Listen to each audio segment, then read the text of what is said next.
Chance for Torquay. Chris Hargreaves, the captain. If he stays offside, Carlisle checks instead. He's looking for Benny. Sells. Hello and welcome to this week's Goals Eye View. I'm joined by Clive, Chris, and a special guest this week. We've got Hornchurch fan Bailey.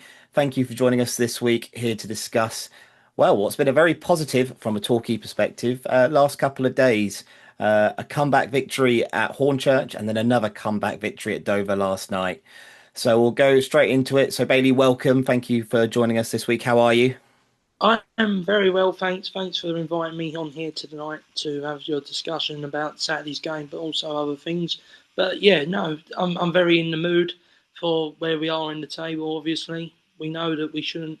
We are punching a little bit above our weight, but we are enjoying the ride and thoroughly, as you say, enjoy the top of the league. Yes, top the league, top the league. So we'll go back in time to Saturday then. So Hornchurch away, a very difficult place to go. Not many teams have gone to Hornchurch and taken 3 points. We'll start with you then, Bailey. So take it in from your side then. So how did you view the first half of Saturday's game? Well, if you're looking at Saturday, it was a big game, as we all know, first versus third in the table. And I genuinely thought that first half we played absolutely outstanding from start to the halfway point. I thought we definitely put you very a lot under the pressure of the mark.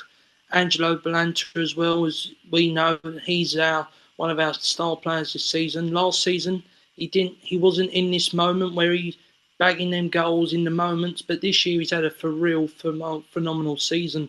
And in that first half, he was showing how class he is on the ball, but that first half, I feel like our team really put you in the pressurement of, yes, we're here, we are meaning business to be at the top of the league in that mix of the playoff mix. And well, as I said, like Angelo Blanton got the goal, got us 1-0 up. The crowd was up for it, and even your fan base in the corner, you were all up. We was all up for the Saturday game, and I thought first half we really put you under pressure. Should have been probably at least 2 or 3-0 up by half time, as we had so many chances and we really put you in the depth.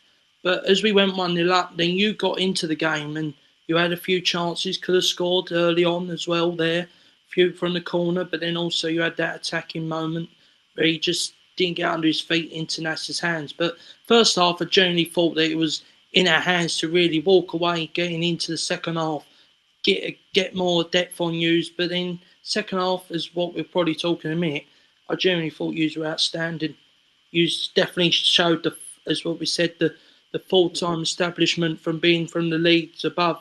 You definitely put us under the pressure and deserve to go away with all 3 points, because in our as what we've said a little bit of this time this season, we've played really well first half, but then gone into the second half and not hit the standard of what we was in the first half on a lot of teams. And that's what's costed us a little bit of points this season. But we're, at the minute, as we said, we're not disappointed that we've lost against yous. We're not disappointed that how Saturday went. We've took away the positives of that first half to say this is what we're all about in this league, and we're definitely going to chase it. But even if we don't finish top, we are happy to be in around the playoffs and pacing whoever we get, and at least have a shot at promotion. Yeah, I mean, Hornchurch in the last couple of years since you've become a National League South side have been many people's dark horses for promotion, and it's not difficult to see why. I mean, I believe Balanta, that was his third goal in a row that he scored against us, and we all knew he'd be a threat before the game. Chris, I'll pass over to you next. So there was a lot of talk in the pub with members of the DHAS and the Yellow Army and the Windmill pub about how we would line up. Can you go through the lineup for us? Yeah, I mean, first of all, kudos to Mrs. Wade. That's the first shout out of the week, because I wasn't going to Hornchurch, but then with my son's game being called off again, and she authorised the day out. So credit to her first of all. Not that she watches this, but she can hear it right now probably. But yeah, I mean, I think there was a lot of conversation about would he stick with Cody? Would he would Watts go with Wilson down the middle? I would have started Cody just purely because that physicality. We knew it'd be a tough physical game. but he went with Wilson down the middle. I think Worthington at right back, only one person, even in Matt Hayward, suggested that might happen before the game. But that was a bit of a surprise. JT being left on the bench and Worthington at right back, but I thought it worked quite well. What that did do is it enabled Sandire to start the game and be I thought magnificent in midfield through the whole game. And at times, what we've missed away from home, just that bit of bite, that bit of devil, win some tackles, long throw, second half, who knew, as well. So, yeah, I thought the setup, it was a bit harsh on Morgan in some ways at half time that he got taken off, but I think the move to introduce Cody at half time made a difference because it's funny. I mean, watching the highlights back of the first half, as I remembered it, Hornchurch that had that first kind of 10, 15 minutes, but after that, it didn't have a great deal. But then when you watch the highlights back, actually, there's a couple of situations just before half time. The save low down, Hammy made low to his right hand side, and a couple that kind of pinged around, almost got turned in. So we had a couple of good chances. The one you mentioned, Bailey, the header early on. Jordan Dyer had 2 headers in the first half. He could have done better with the header that Morgan put over the bar.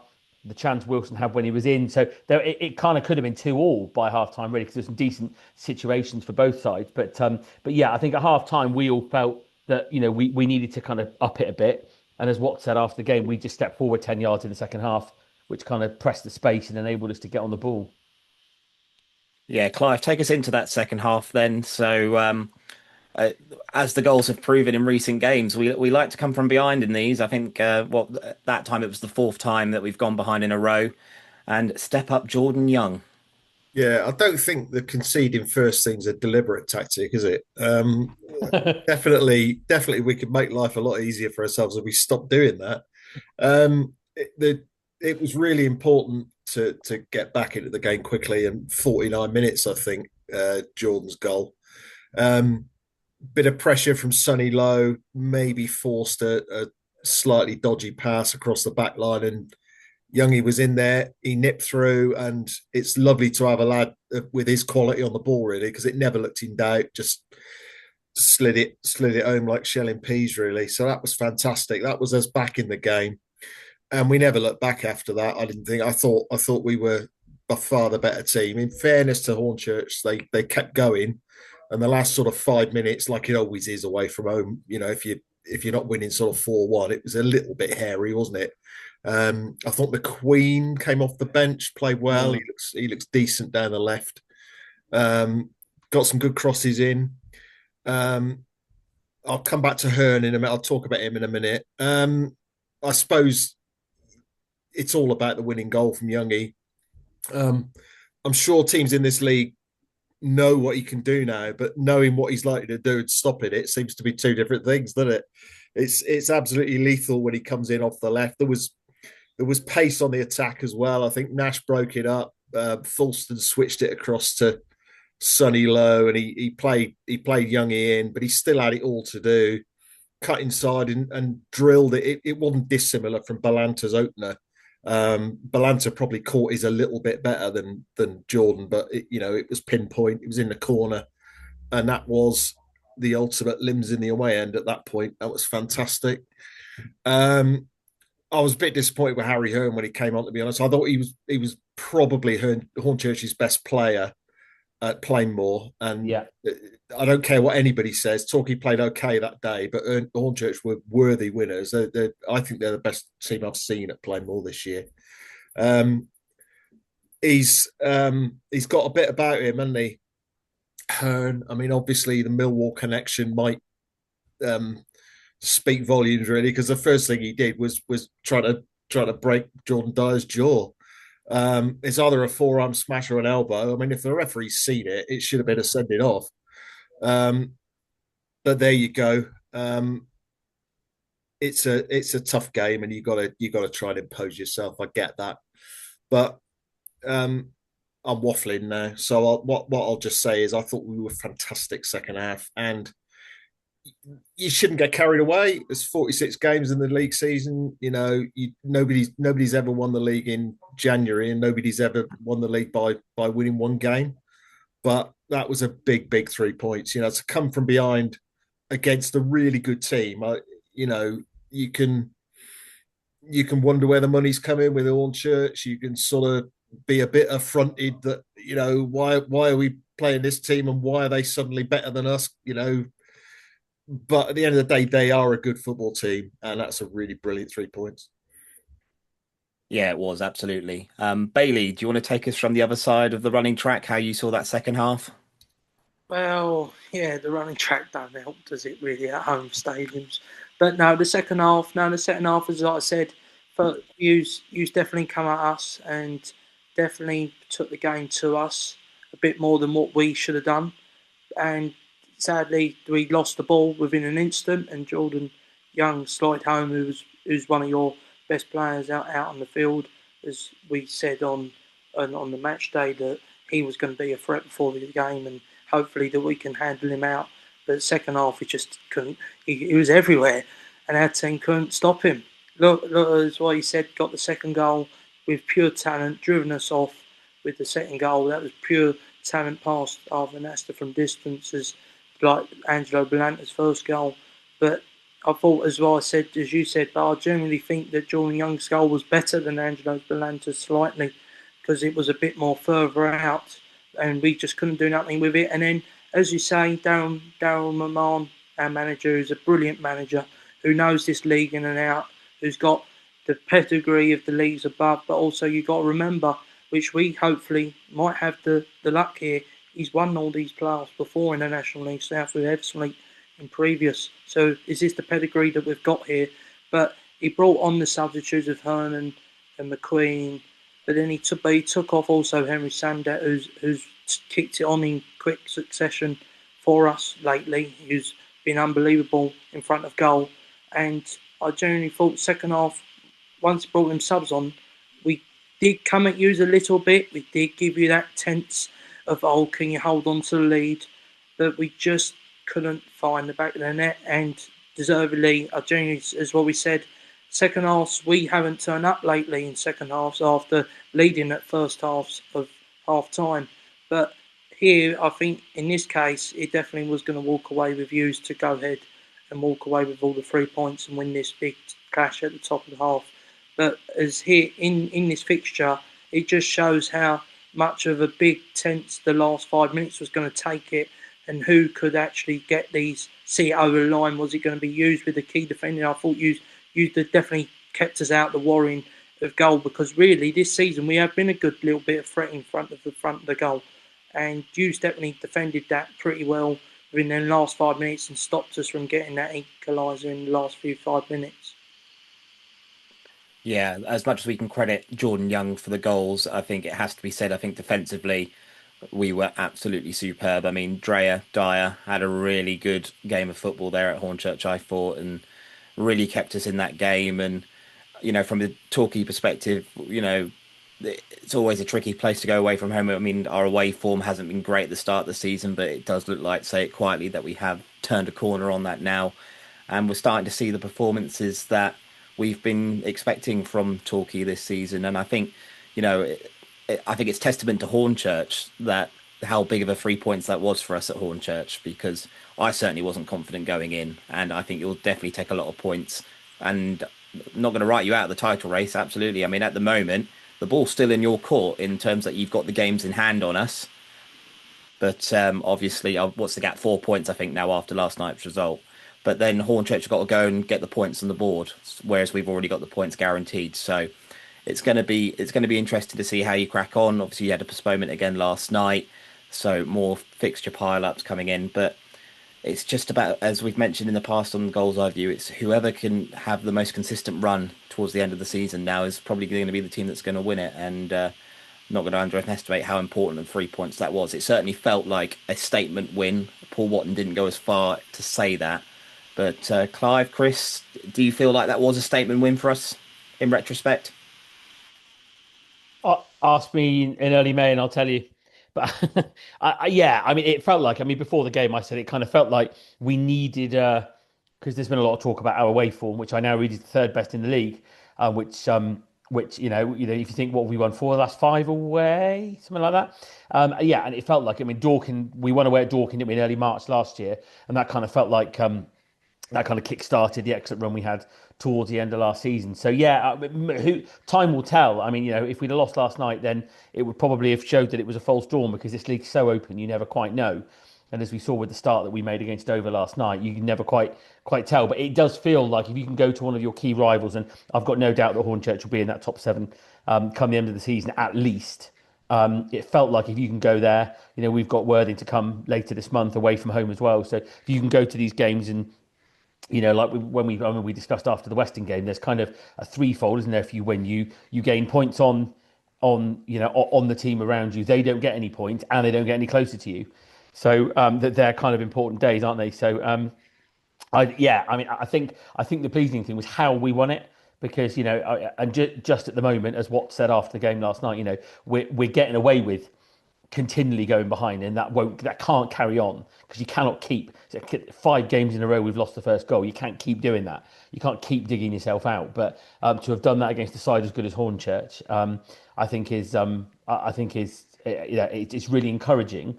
But as we've said already, we can't keep doing it. We need to work out a way to score the first goal. It was a nice boost for us when we were walking out of the ground as well, wasn't it? The result from Worthing, because for some reason they were a long way behind us, weren't they? They had taken the lead, but a late Western equaliser, basically that's two points drop for both of them. So that was what enabled us to hit the top, and so it all went for us, didn't it? You'll have days where it doesn't, but that was great. Do we need to speak about Nash? I'd love to speak about Nash if that's all right. Please do. Yeah, so the Claude Makalele of the National League South, I think. The lads, he's a real asset, isn't he? We're only starting to see him, Bailey, because he had a shocking injury early in the season. He was our first signing in the summer, sort of defensive midfielder, and it sort of last season, if we had a failing, it was probably the midfield didn't have quite enough bite in it, really. Yep. So he comes in the summer, but then we hardly see him, because he had an injury that they initially thought was going to rule him out from sort of September to March, I think. But I think he had a brilliant rehab. Obviously, must have worked incredibly hard to get back early, and that was his first start, I think, on Saturday. Yep. And I just think he's brilliant. I think he breaks the play up. He's one of these players, does all the nasty stuff. Came to us from Tamworth, so he played in that cup run for them last year. I don't know if you remember, they played Spurs and took them to extra time, which was a good effort. I mean, he can play, but his sort of chief point of difference really is he's really destructive in midfield. He just gets to balls first and just stops the other team playing, and it's just I think he's going to be massive for us in the running. Absolutely. Yeah, it was great to see him back. And as we learnt last night, it wasn't planned for Nash to play the full 90 minutes at Hornchurch, but that's just how the game kind of went.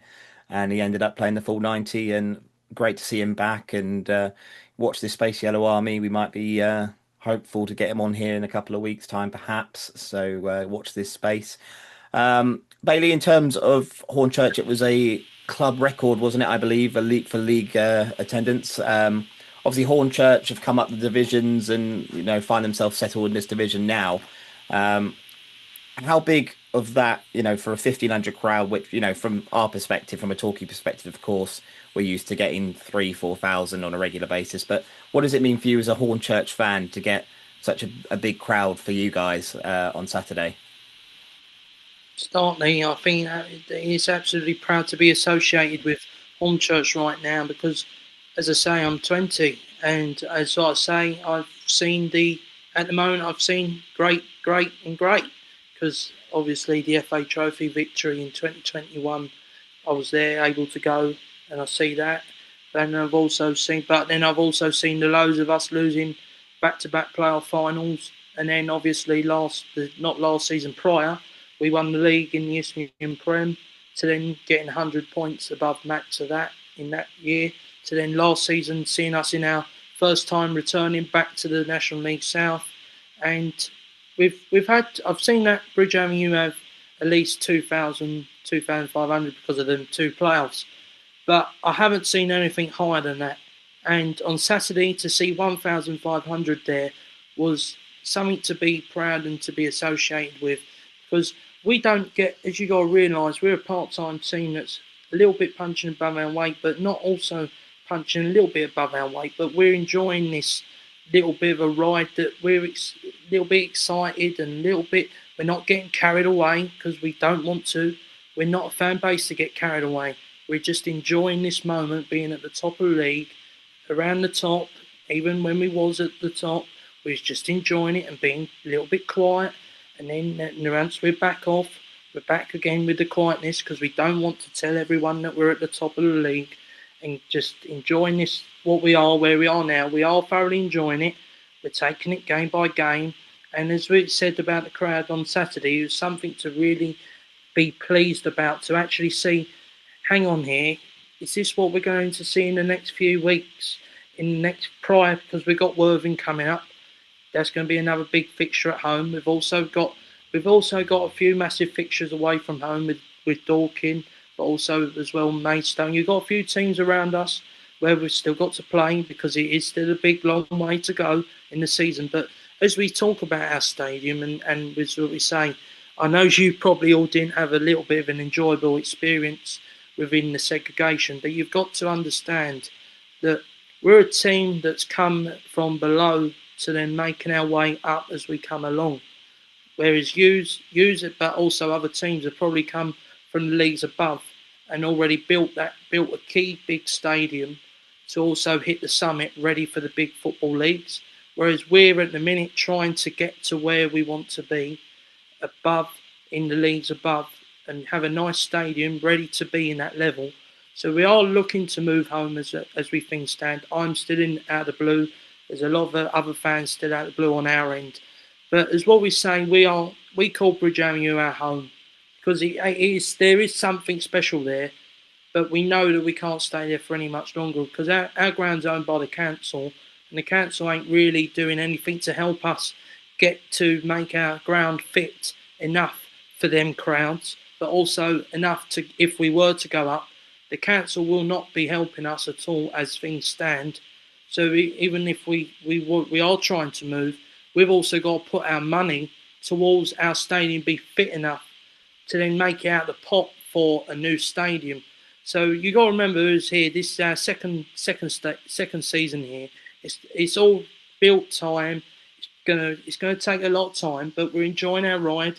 If we get the league above, we'll have our time there. But as I said, like with our stadium and the crowd, it's lovely to be there. It's our home. We call it. It's a family place to attend and really enjoy it.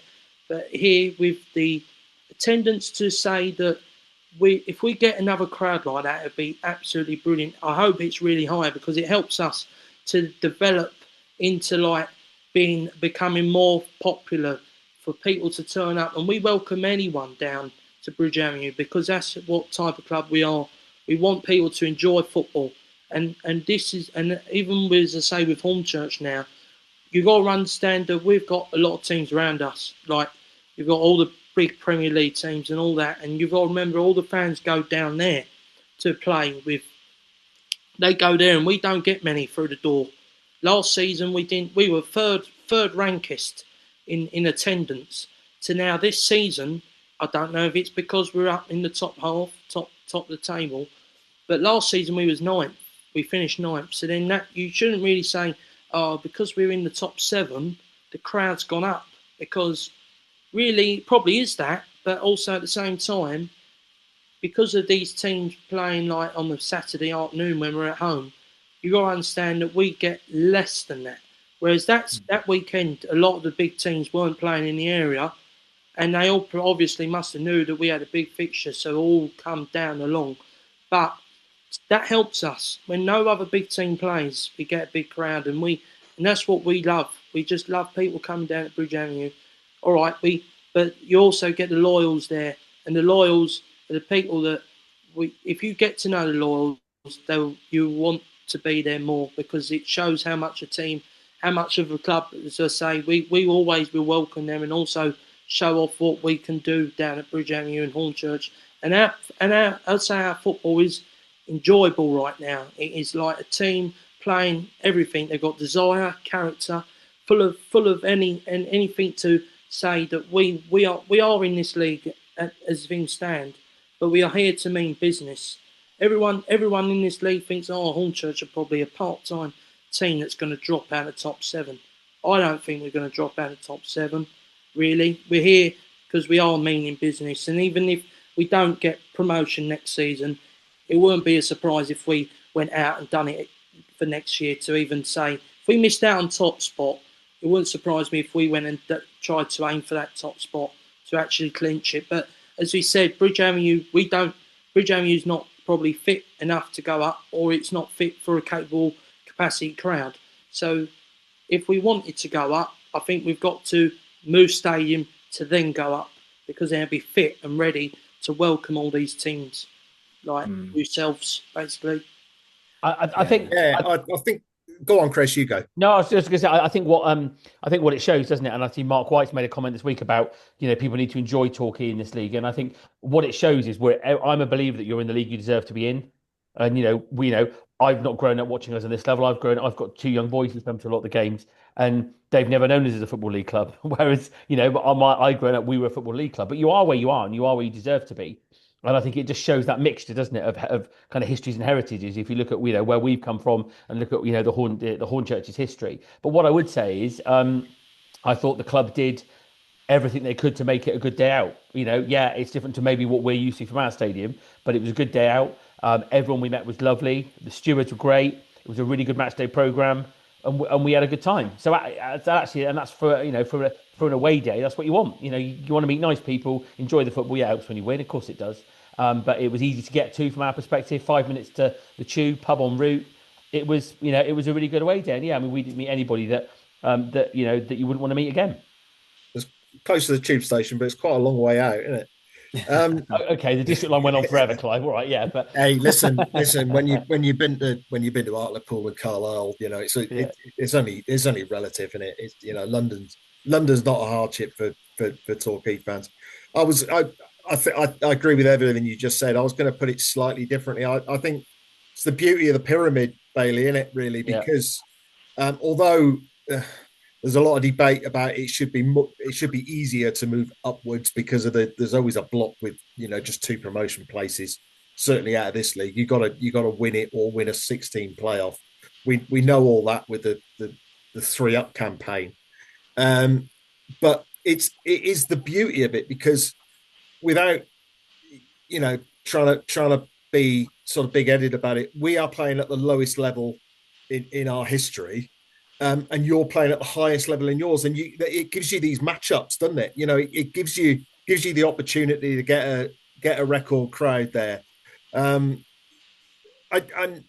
wanted to sort of just ask you, really. I don't know if you're able to answer this or not, but just about the ownership at Hornchurch. I mean, what's the model? Because there's almost something that doesn't add up to me. I don't know, but if you're normally getting like 800 through the gate, but you're clearly attracting players and paying them good wages, where's the money coming from, do you think?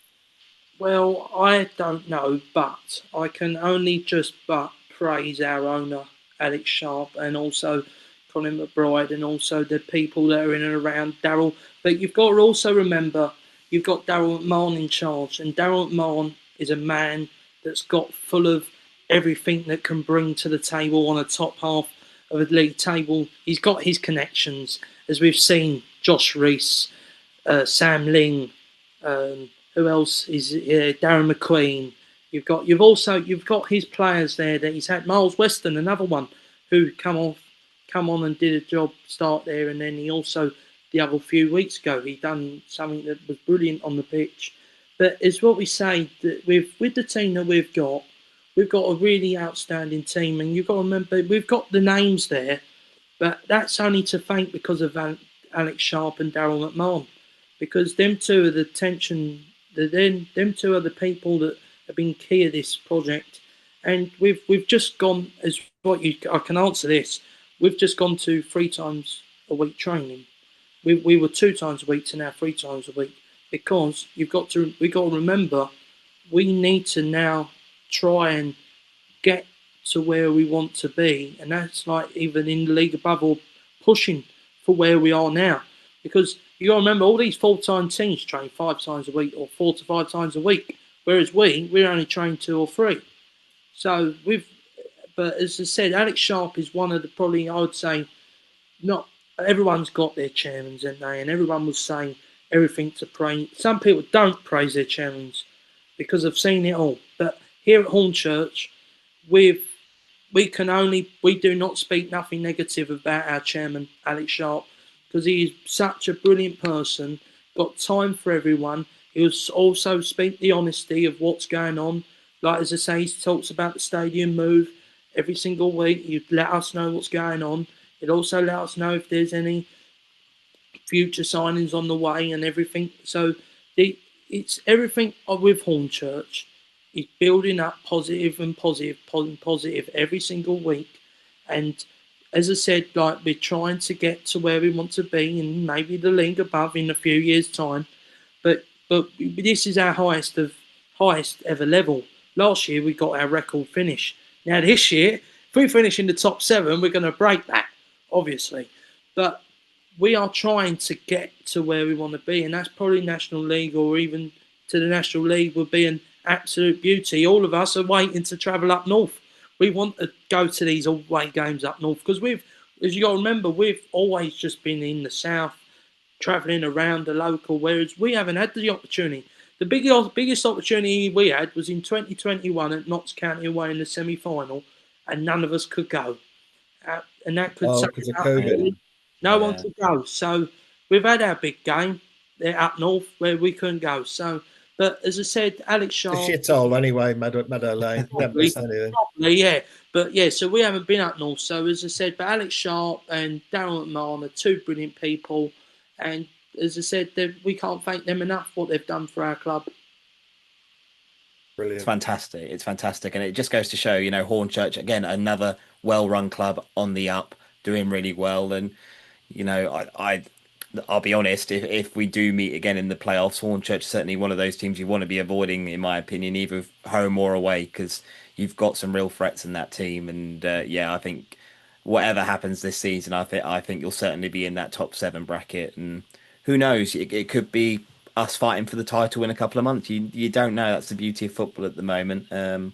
Before we round the Hornchurch section up, a couple predictions from yourself, Bailey. So who's going to win the National League South, and where do you see Hornchurch finishing this season? Too tight to call, as I say. Everyone wants to say their name of the team. As I say, we're taking it game by game and enjoying the ride. I'd love to say us top, but I just can't see it because we're a part-time team. I know we've got the quality, and if as I said, we keep on doing the way what we're doing, getting our favours, pulling off these little bit of results, you just can't knock us off because we are a team that's in the mix, trying to cause these issues. Honestly, but if I'd say it ain't going to be us, I'd say it'd be yous, obviously, or even so, they've done it.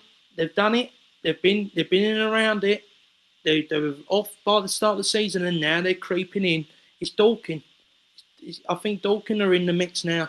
I think Worthing are still in and around it, but I just can't see. I can see them doing what they've done previously. Just going to keep on not getting that opportunity to win it. But who knows? It's anyone's game. It's the lottery pick, isn't it? And as I said, for Hornchurch to be in the mix, it's absolutely brilliant and delightful for a part-time team that's been on the up, but also seen its lows. It's just something proud and be happy to be around with.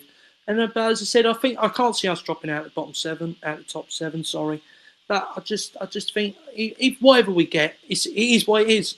We're going to enjoy it. Whoever we play, we can play anyone on our day because you just can't knock Hornchurch away from what the team we've got. But whoever we play, it'll be an honour. We hope if it is playoff, we do have the playoff final hoodoo at home, so I just don't want it to be at home. I just want the away trip to then give it a little bit of hope because I just think as what you said, with our home record, we've got a good home record, but I think with I personally think we play a lot more better away from home because the pressure's off and our fans are top class away from home, and we'll make some noise and shake the ground up a little. Fantastic. Well, Bailey, thank you so much for joining us. It's been an absolute pleasure. All the best for the rest of the season. Please make sure you take some points off others around you. And who knows, we might be seeing each other in the National League next season, or God forbid, we'll be playing each other in the South again next season. But it's been lovely having you on. Thank you so much for joining us. And yeah, all the best, mate, for the rest of the season. No problem. Good luck as always, and hopefully we'll never know. I hope for another trip to Playmore. Hopefully it might be the semis, but it might be for the final. Who knows? But anyway, good luck, and hopefully you get your division up or wherever. Cheers, Thank you, Bailey. And now we discuss an evening in Dover. Clive, you made the very, very long journey for the second time. I guess we'll just leave it over to you, mate. Do you want us to take us through your Dover experience? Yeah, very happily. Yeah. I mean, it's not that far. Let's get it out there now. It's 267 miles. It's not as far as Ajax, as we established in the pre-match quiz. And we've all made longer journeys than that. But yeah, it's a fair old poke when it's raining all the way. And it did rain all the way. I think I might have switched the windscreen wipers off for about 5 minutes near Wincanton at one point. These are the sort of details that I know our viewers love. Let's edit this a bit. Right, I got to Dover for about 5 o'clock, booked into my hotel, and about 5:30 the phone goes, and it's Tom Diamond, who's one of the TORQUAYTALK family as well. He often writes articles and stuff for the website, and people will have heard him on the radio. He's a really good co-commentator, is Tom. He rings me, and I thought he said, where are you? I said, oh, just arrived. Yeah, I'll be making my way out in a minute. Blah blah blah. You know, good luck tonight, because he was going to do the radio commentary. He says, I was wondering if you could help me out. Turns out the poor lad has been rear-ended on the M25. You can imagine the conditions there. Long story short, he's fine. But he couldn't get to the game. And I mean, talk about bare bones, Radio Devon. It was down to me, wasn't it? So I joined Harry Salvage, having done no prep whatsoever, because I thought my night was going to be standing behind the goal shouting. And in fact, I ended up in the commentary box shouting. Really good. From a personal point of view, great experience. Love doing games with Harry and Paul Mulhern. They're both fantastic commentators. They should be operating at a higher level. It's the likes of me that probably drag them back, quite honestly. Yeah. In terms of the football, oh my God. What a start, really. We didn't even have like the first 5 minutes of the game where we normally go, until we conceded, we looked all right. Well, we didn't look all right last night. They went for it right from the start. It was a bit of a mix-up.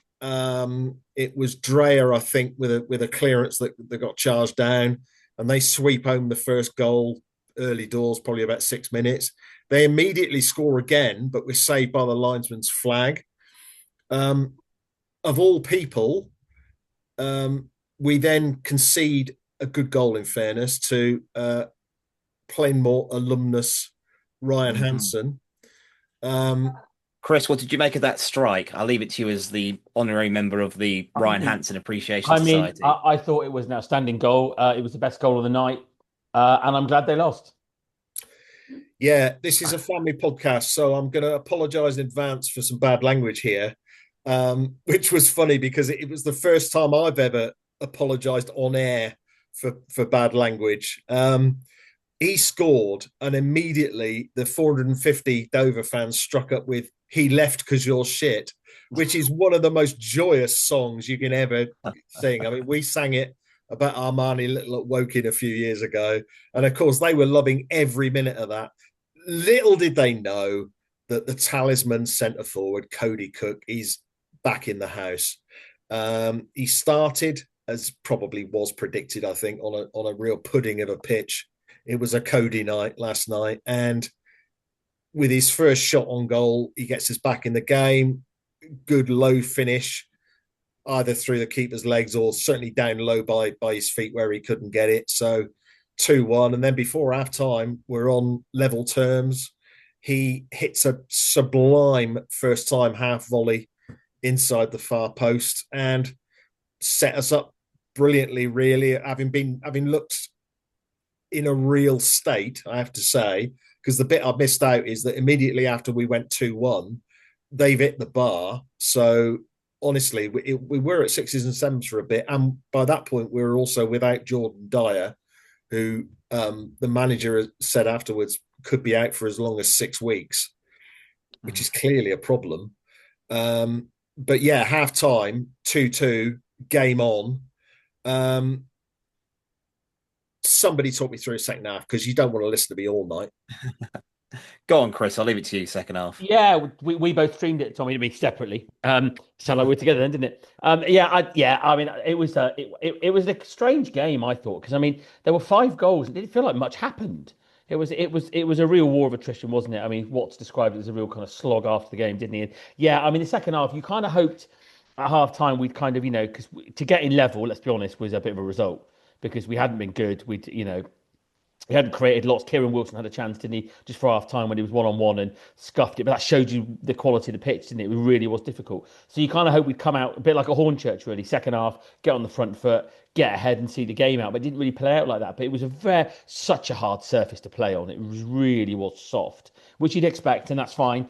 Same for both sides. But, certainly I thought Youngie gave it a good go at trying to pick up the ball and trying to travel with it in the second half, and Kieran on the other side. But it was really hard work. And, Sonny Blue's legs must have been hurting, because he chased and Worthington and Hayfield scrapped in midfield. But it kind of did feel like the sort of game that might be decided by a set piece.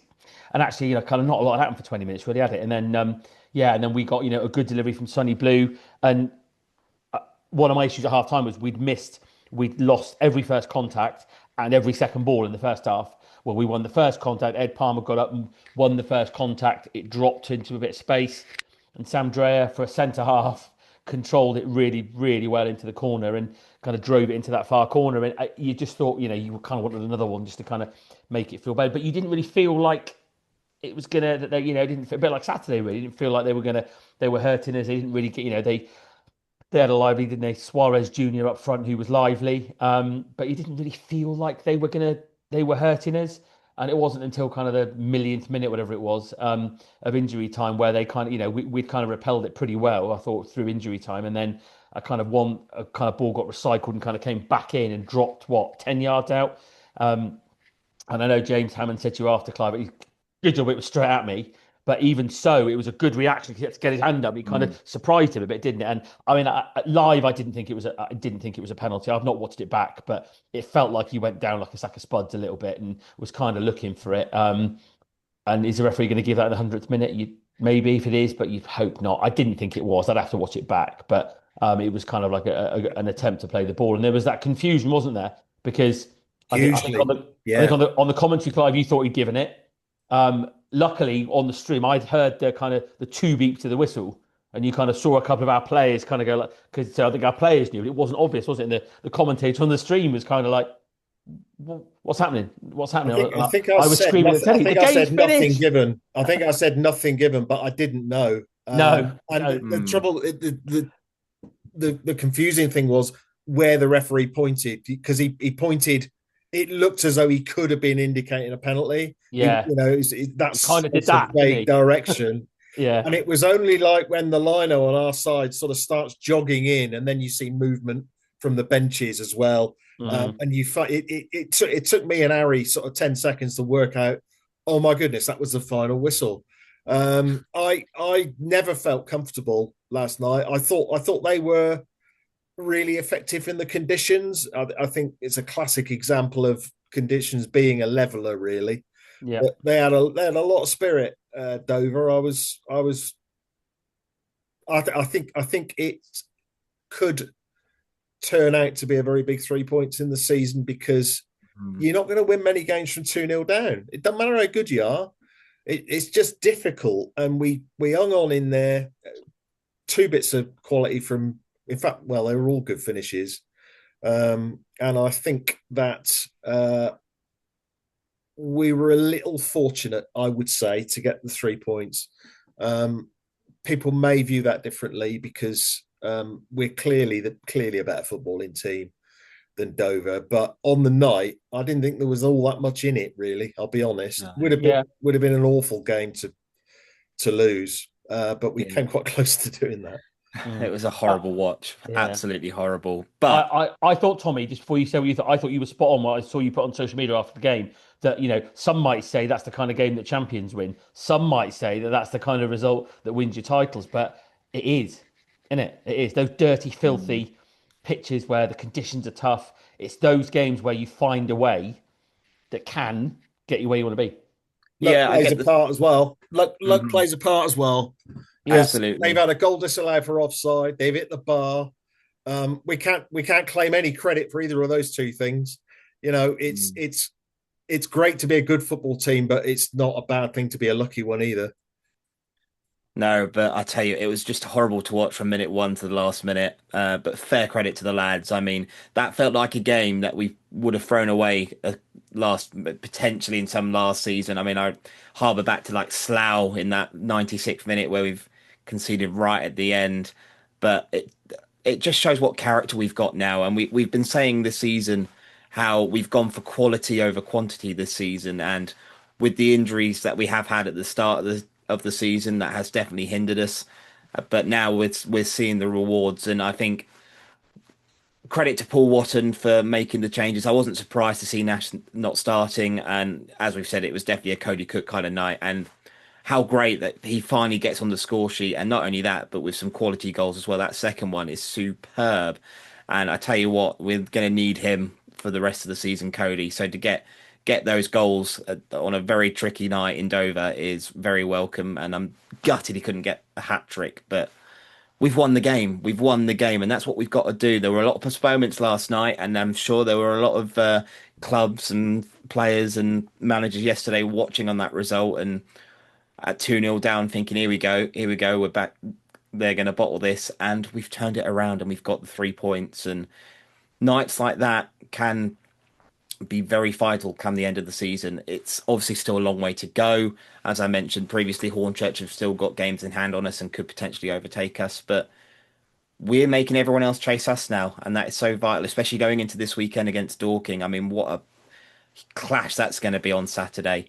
But I also want to say what a great performance from Ed Palmer when he came on as well. I thought defensively he was superb, and he's made 2 assists as well. The Cody equaliser and then crossing in for Dreyer's winner. And it's going to be a team effort. It's going to be a real team effort to get over the line this season. I thought as well, Tommy. I thought during the game and then kind of reflecting on it afterwards, and you mentioned it to Bailey when he was on about the midfield. Because if you look at that team last night, back 5, back 6, including Palmer, were all there last season. Young, Cook, Morgan, injured. But if you look at that midfield, what a difference that midfield makes. I thought Worthington had a really solid game. Him and Hayfield, that role they played kind of sitting. I know we've debated whether we always need to holding players, but again, and Watt said in his press conference the other week, Hayfield gets forward. It was him that produced the first goal. He broke out. He made that run. But that quality of midfield, that I mean, and Paul mentioned it in pre-season. They've addressed it. You look at Hayfield, the role he's playing last year. I thought he was good last season. You look at Worthington. You look at Sonny Blulow Everton. You look at Nash. Now he's back. They're just better quality players. And on a night like that, when Nash came on, kicked a few people, took a few throw-ins, put himself about, it's stuff like that. Yeah, I agree. It's good he didn't start because hamstrings. You got to look after that kind of having played 19, pretty intense game. But what was he on? 15 minutes, including injury time, 20 maybe. And you noticed him, bang, couple of tackles, bang, get into a couple of people, and it's vital. That's a cracking throw he's got on him as well, isn't it? It is, isn't it? Very, very useful, that. Yeah. Also fair credit to the Yellow Army who did make that trip as well. I mean, it would have been so easy just to sit like me and Chris did and just watch it in the comfort of our own homes. And all right, Tommy, it's a long way. That's not that far according to Clive. But no, look, only 276 miles. Paul Bastard drove. I think he was home by midnight. It's good to see him. We had a good chat at halftime as well. Michael Westcott, obviously there. Simon Robinson as well.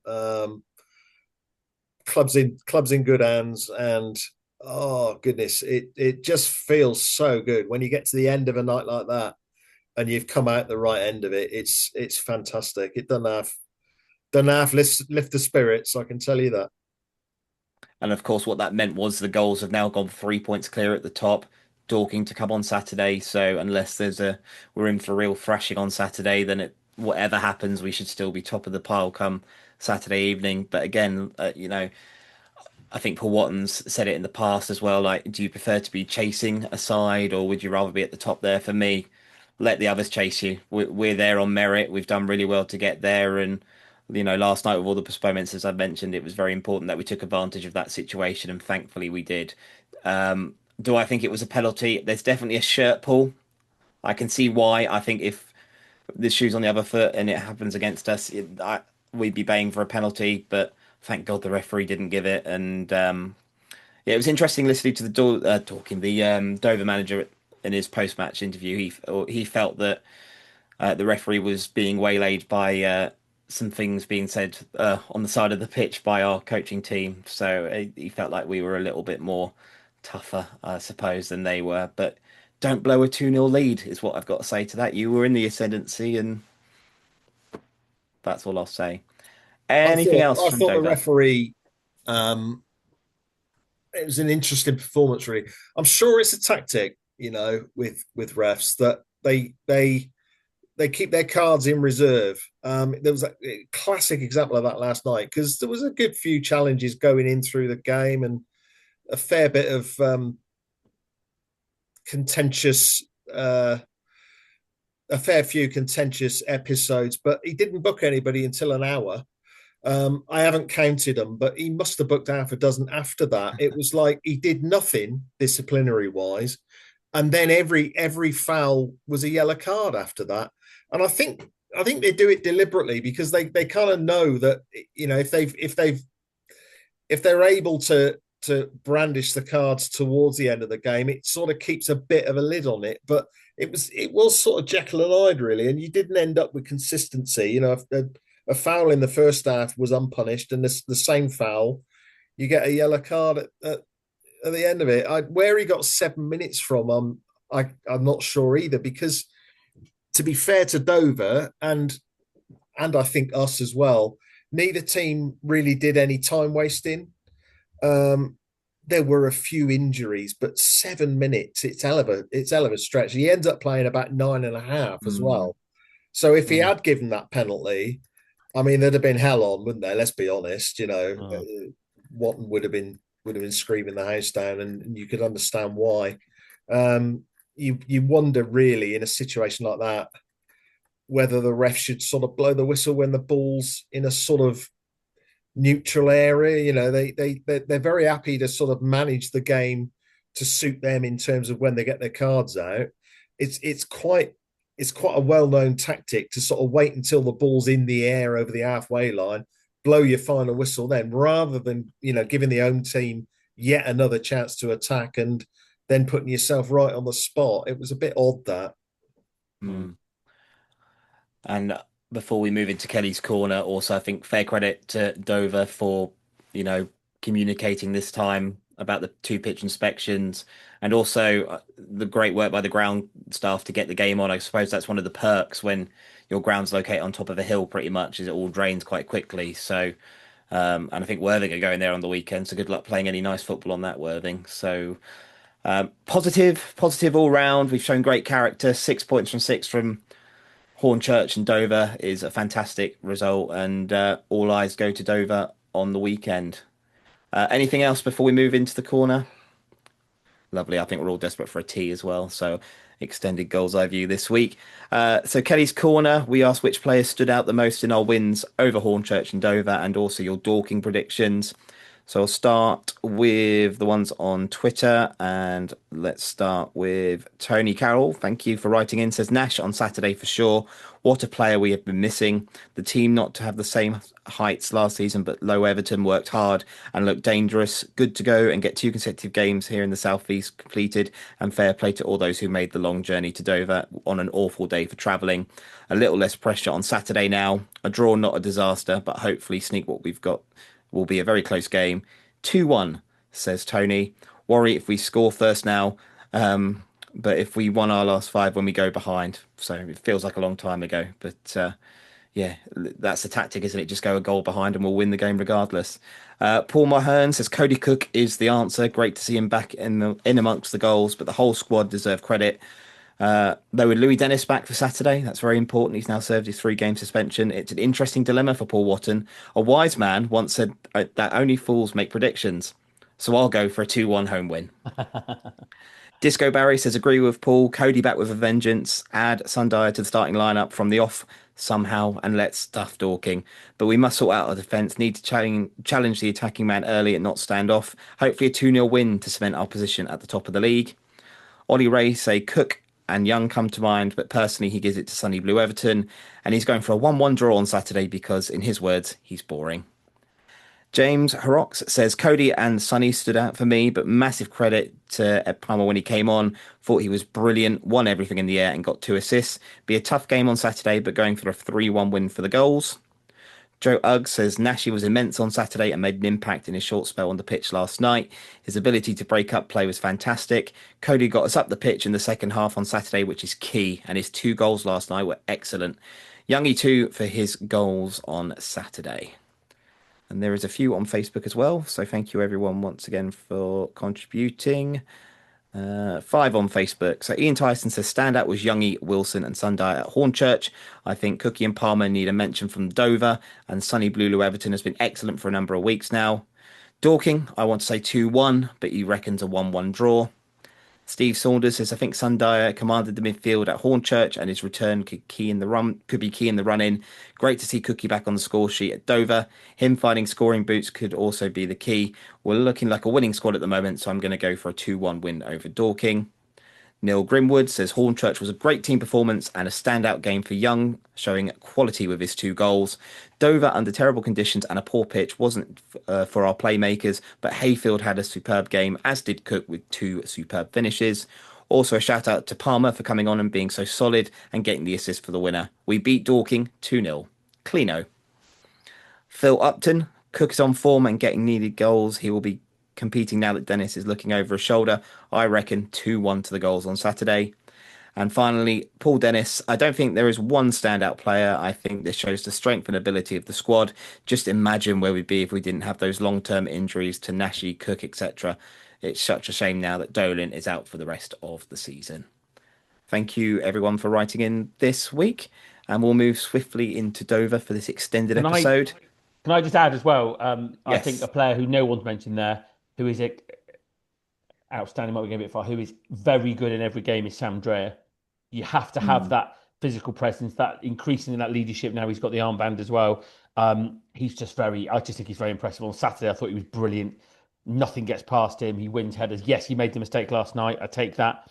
The first goal, lack of communication with Jay Fulton for the first goal, but he's such a dominant force towards the end there. A couple of balls go in the box. It's his head that appears and gets these big floppy bonds on it and gets it out. So I think he is so key. If something were to happen to him of any severity, that would be a real concern. I mean, it sounds like we might be losing Dyer for a few games, which is also a concern at this time of year. There's a lot of games coming up in the next 6 weeks, and I think we may need to do something about that because we've got Ed Palmer, we've got Jay Fulton who can play inside. But I mean, I think it was only last week Paul mentioned that defensively we don't have massive numbers.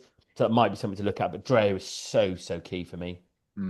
Maturity in his younger age, isn't he, really, Dreyer? I mean, he's superb and wouldn't surprise me if he is playing higher up in the few years' time, hopefully with us still. But yeah, top talent and a great defensive to play in the last couple of weeks as well from Dreyer.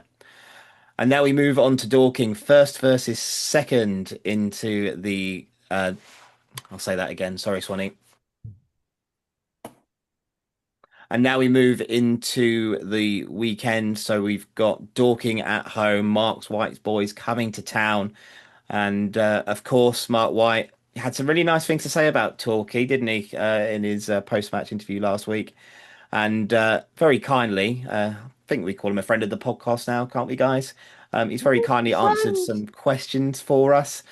So we'll leave you to the voice notes. I'm sure you'll guess what questions I asked, but enjoy that Yellow Army and we'll see you in a few mo. We've had highly publicised injury issues and we've had to bring in a few new players, and it's been a bit of a bonding process. So it's been good to bed them in. Favourite moment of the season so far? That's not easy. Maybe beating Horsham Boxing Day. Title prospects? I think we will be in and around it with all the, I would say, obvious choices that are already in that top 7. I think it'll be not dissimilar from last year. Which opposition impressed us? Good question. I like Ebbsfleet, if I'm honest. They impressed us. Well, yeah, my feelings about Torquay are I'm just a football fan foremost. And, you know, I know the difficulties the club have been through. I know what that means to the community when a club goes through scary times. And having from, I as a Wimbledon supporter at heart, a club that had to reform, you know, I've got a lot of time for when fans step in and rescue their club. And it's been brilliant to see what's been achieved at Torquay, and I've got a lot of time for that as a football fan. Wanderers fans going there, I'd like to think 200 plus. You know, there's not that many long away trips. We're lucky. We're in the centre of this league. So you'd like to think they make a fist of it. Away from home, yeah, not really bothered, really. I just think we've not been amazing. But the last time we got promoted from this division, if I'm honest, our form was very similar. Home form, top of the table. Away form, a little bit meh. But could be better. Maybe it will be starting at Torquay. And you're right. I'm expecting to see lots of friendly faces down at Torquay and have lots of fun with the people behind the dugout. Thank you, Mark. Have an enjoyable trip down. Hope you manage to find a 3G pitch on Friday somewhere. I think you'll find it's all booked up by now. Yeah, it's big game whenever we play Dorking. I think a draw at home to Dorking would be good considering the last couple of days' fixtures. But I think it'd be high scoring, so I'm going to go. It's time to crank it up. Come on, let's fire it up. Let's say there is a reason why I'm not doing well in the prediction league this year, Clive. Yeah, despite winning it back to back a few years ago, I'm also in a bit of a rut, Tom. So I think Torquay are going to see Dorking off on Saturday. I think it's going to be a 3-1 victory. Oh, lovely, Chris. Yeah, I think I think I agree with Clive. I mean, in isolation, I think a draw against Dorking at home is probably not the end of the world, but now is the time. It's time, foot on pedal, foot on throat of this division, and go for it now because we're in such a good run. It's also worth noting LD's back on Saturday. We've played 3 games without him, all away from home, and won them all. So that's going to be interesting to see how he gets back in. For me, he's got to play. He is so good. And his influence on the team, his leadership, his ability to move with the ball, create space. Don't ask me how, but for me, he's got to come in. I think Sundere probably has to start as well. But they're good problems to have, aren't they? They're really good problems to have, and I think. But it's time to crank it up. We need to start. We need to start putting these teams away now. Really start and really surge with a winnable away game coming up next midweek against Chippenham as well. I think I with Clark. I think there will be goals because I think both sides play open football, but they'll come to play. I think it'll be. I was going to say 3-1, but I'll say 4-1. 4-2. Oh wow, goals galore. Yeah, worth it. Well, there were 5 goals in the game last night. Nothing happened.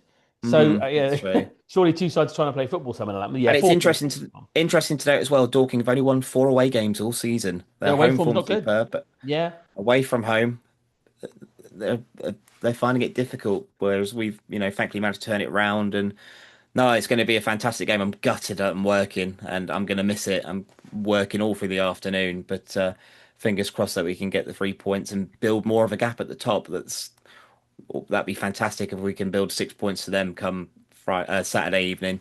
Clive, before we end the episode, shall we talk about the women's team? I'd love to do that. I've got one more point about Dorking, if that's all right. Okie doke. I think that everybody at the club would admit we showed them too much respect away from home. They're a good team. You've got to have a game plan. Part of the game is certainly to stop the opposition playing. I get all of that.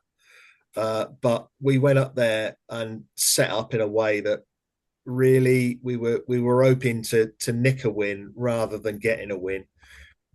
We were much depleted with injuries at the time. There's all sorts of mitigating factors, but we've got good players now and they're in form, and it is definitely the time for us to deliver. Dorking are second for a reason. They're a good team.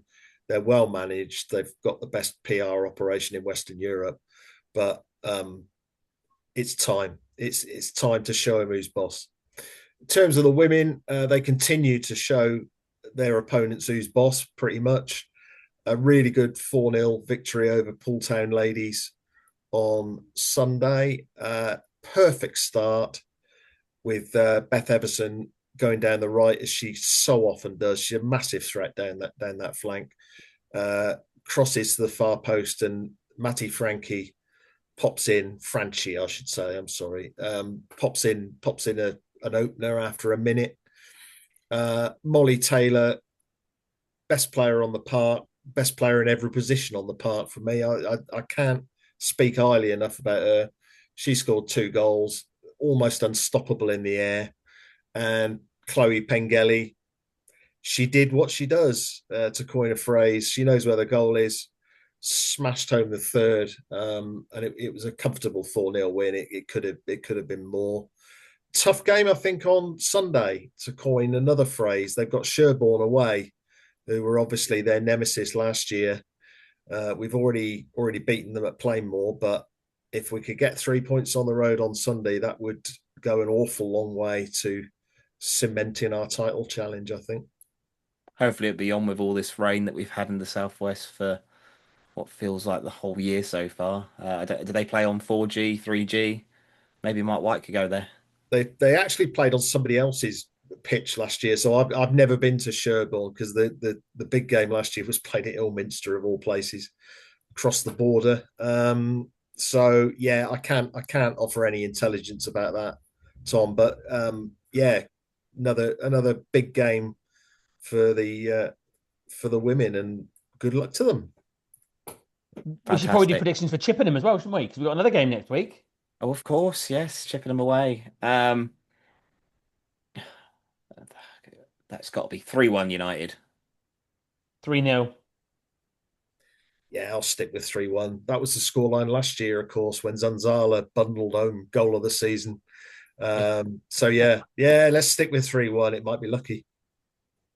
Well, thank you all for joining this week, and for you for watching or listening. Thank you. Please do like and subscribe.